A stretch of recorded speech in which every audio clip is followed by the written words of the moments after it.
So I just decided that I was going to do the New Zealand Ironman, and I started training on my bike, and I got hit by a car from behind.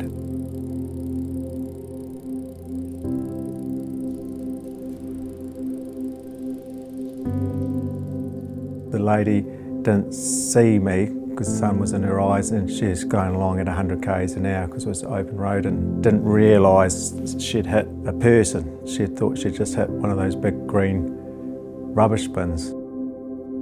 So I was in an induced coma for 4 days, and then I was in intensive care for 2 weeks, and then I managed to get into Burwood Hospital, and I was out there for just on 3 months.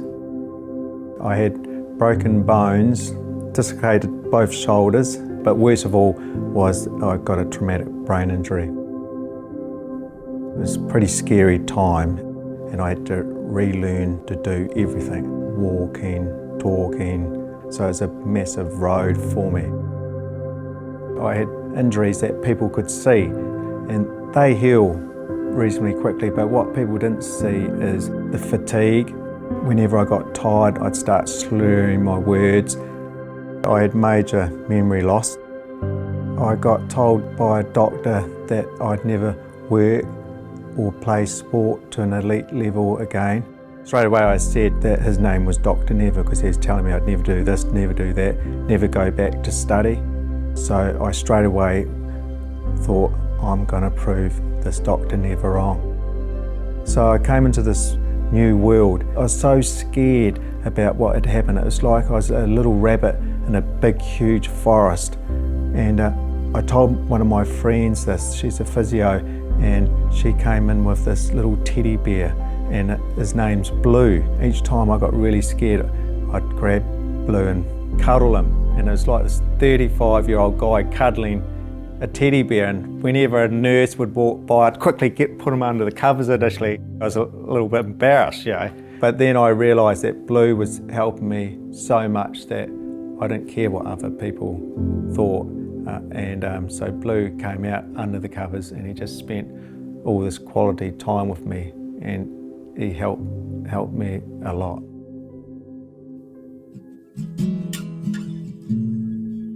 The first day of the new world was a very exciting day. This person was walking towards me, and I recognised this person, and I got so excited because this is the first time I remembered anything.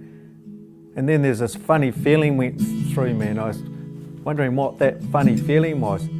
And this woman came up, and it was Patsy. She was a friend of mine. And then my memory started doing funny things, and I remembered, that's right, I fancied this Patsy Bass.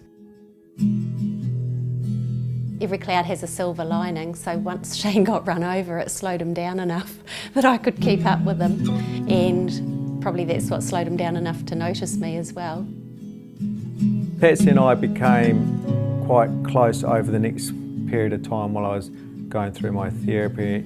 We did start to go out together and date, and then we got engaged, which was very exciting.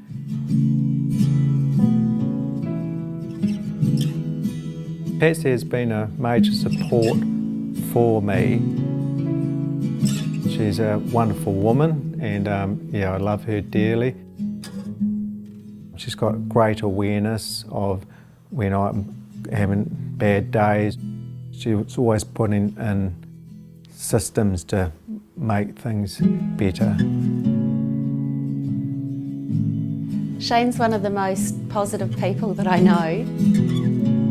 His whole purpose is always about trying to make things better for people, and given how much I know he struggles daily now, it's pretty remarkable that he still has that focus.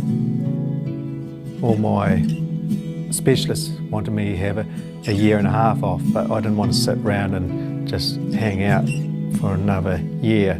So I made the goal of going back to Teachers College.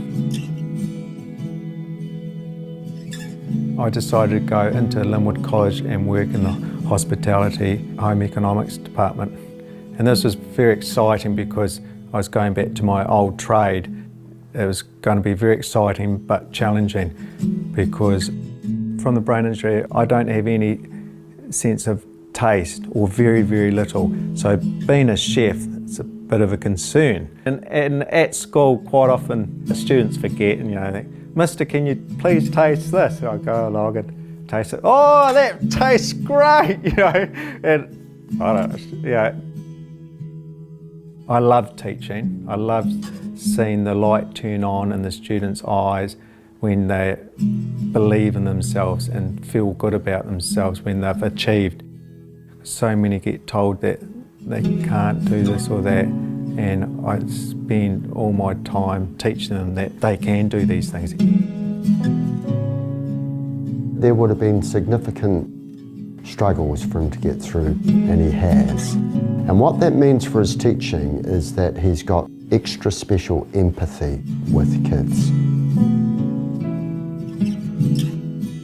I see him with the kids at Linwood College. They absolutely respect him, and they always, they want to meet me, and they always tell me how cool Mr. Thrower is, and it's their favourite class, and that he makes education fun, and then that they wish their other teachers could be like him.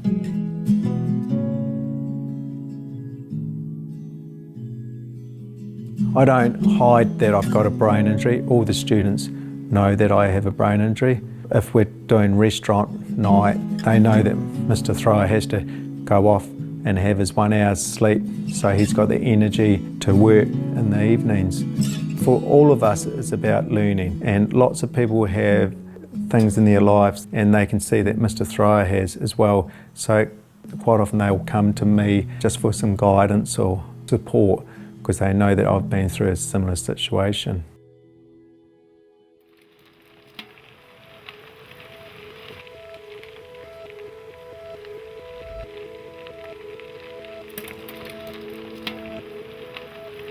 Since I got back into my sport, I had to prove Dr. Never wrong a couple of times, because he said I'd never play sport to an elite level again.